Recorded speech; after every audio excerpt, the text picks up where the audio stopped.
दोस्तों, नेटवर्थ हमारे financial health को चेक करने का एक इम्पॉर्टेंट फैक्टर है और नेटवर्थ की हेल्प से हम जान पाते हैं कि हम फाइनेंशियली कितने सक्सेसफुल हैं या फिर हम फाइनेंशियली आज किस जगह पे स्टैंड करते हैं, वो हम नेटवर्थ के ज़रिए ही जान पाते हैं।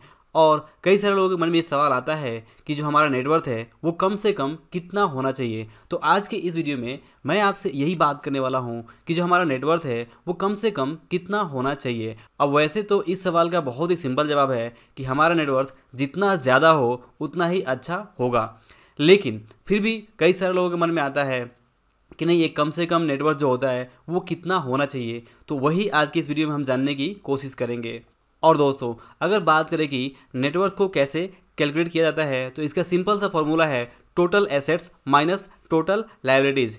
और टोटल एसेट्स से मतलब है कि हमारे पास जो भी संपत्तियां हैं, जो भी हमारे पास कैश है सेविंग्स बैंक अकाउंट में, या फिर जो भी हमने इन्वेस्टमेंट्स किए हुए हैं, जो भी हमारे पास फिक्स्ड एसेट है, लैंड है, प्लॉट्स है, घर है, इन जो भी हमारे पास संपत्तियां हैं जिसे हम ओन करते हैं, उन सभी का जो टोटल है वो, और जो दूसरा है लायबिलिटीज़ यानी जो भी हमारी देनदारियां हैं, जो भी हमारे ऊपर बैंकों के कर्ज है या कुछ दूसरे ऐसी देनदारियां हैं जो हमें लोगों को चुकानी है, तो उस तरह की जो भी लायबिलिटीज़ है उसे माइनस करने से हमें मिल जाता है नेटवर्थ। और इसका सिंपल सा फॉर्मूला है net worth equal to total assets minus total liabilities. आप इस एक्सेल सीट की मदद से जो यहाँ पे दिया हुआ है इसकी मदद से आप अपना नेटवर्थ निकाल सकते हैं। इसके बारे में डिटेल वीडियो मैंने पहले ही बनाया हुआ है, आप उसे भी रेफरेंस के तौर पे चेक कर सकते हैं, जिसमें मैंने एग्जांपल के साथ में बताया हुआ है कि कैसे आप अपना नेटवर्थ निकाल सकते हैं।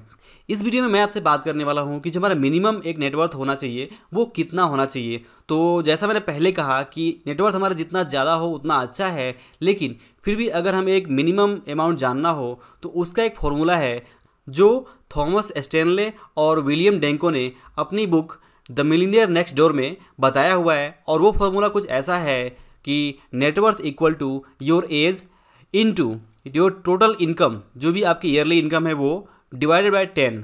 यानी कि अगर आपकी यहाँ पे जो एज है, मान लीजिए कि अगर आपकी एज यहाँ पे 35 है और आपकी जो इनकम है वो मंथली है 25,000, और अगर आप उसे ईयरली निकालेंगे तो 12 से आपको गुणा करना होगा, और इस तरह से आपका जो ईयरली इनकम आता है वो आता है 3 लाख, और आपकी एज मान लीजिए 35।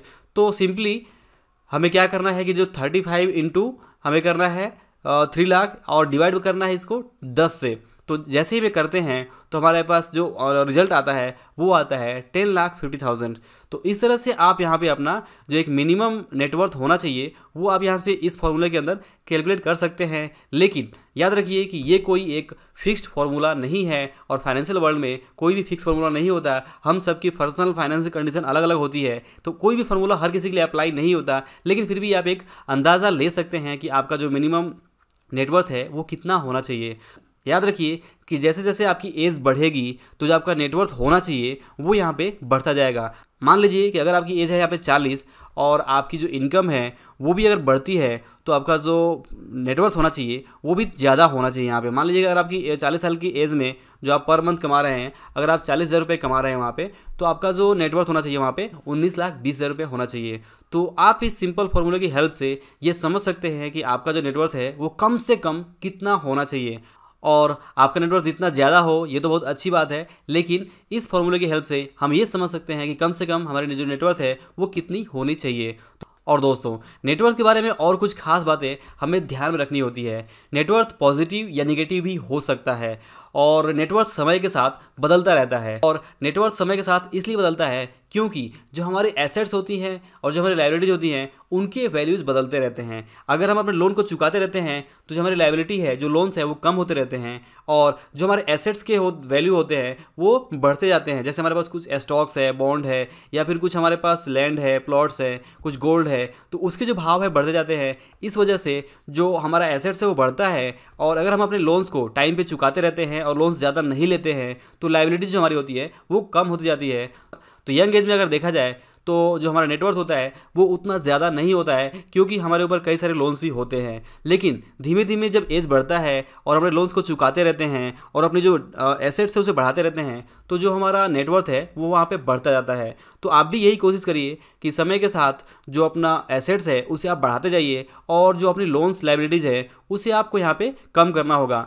अगर आप ये चीज़ें करते हैं, अपने एसेट्स के ऊपर काम करते हैं, अपने एसेट्स को बढ़ाते हैं और अपने लाइबिलिटीज़ को यहाँ पे टाइम पे चुकाते रहते हैं, लोन्स को चुकाते रहते हैं, तो धीमे धीमे होगा ये कि आपका जो एसेट्स है वो बढ़ता जाएगा, लाइबिलिटीज़ घटती जाएगी और बाद में आपका जो नेटवर्थ है वो बढ़ता ही जाएगा। तो इस तरह से आप इस फॉर्मूले की हेल्प से एक जो मिनिमम अमाउंट है वो समझ सकते हैं और जो भी आपका आज नेटवर्थ हो उसे आप इस एक्सेल शीट की हेल्प से कैलकुलेट कर सकते हैं। और इसे कैलकुलेट करना इसलिए ज़रूरी है क्योंकि अगर आप फाइनेंशियल सक्सेस चाहते हैं तो ये आपको पता कैसे चलेगा कि आप कितने फाइनेंशियली सक्सेसफुल हैं, ये आपको पता चलेगा सिर्फ और सिर्फ नेटवर्थ से।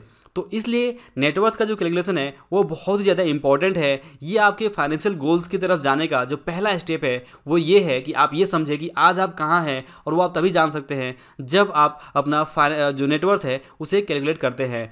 तो नेटवर्थ कैलकुलेट करना बहुत ही ज़्यादा इंपॉर्टेंट है अगर आप सच में फाइनेंशियल सक्सेस चाहते हैं और समझना चाहते हैं कि आपकी जो फाइनेंशियल कंडीशन है वास्तव में वो कैसी है। तो ये चीज़ें आपको नेटवर्थ से ही पता चलती है। तो इसलिए इस वीडियो में मैंने आपसे बात की कि नेटवर्थ आपका जो कम से कम है वो कितना होना चाहिए और आप इसे कैसे कैलकुलेट कर सकते हैं और कैसे आप अपना ओवरऑल जो नेटवर्थ है वो भी कैलकुलेट कर सकते हैं।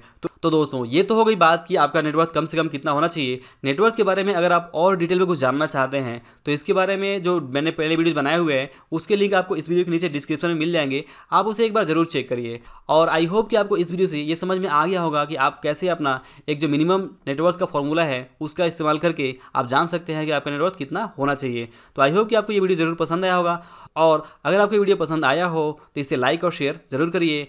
और इस वीडियो में बस इतना ही, मिलते हैं अगली वीडियो में। तब तक के लिए आप सभी का इस वीडियो को पूरा देखने के लिए दिल से बहुत बहुत धन्यवाद।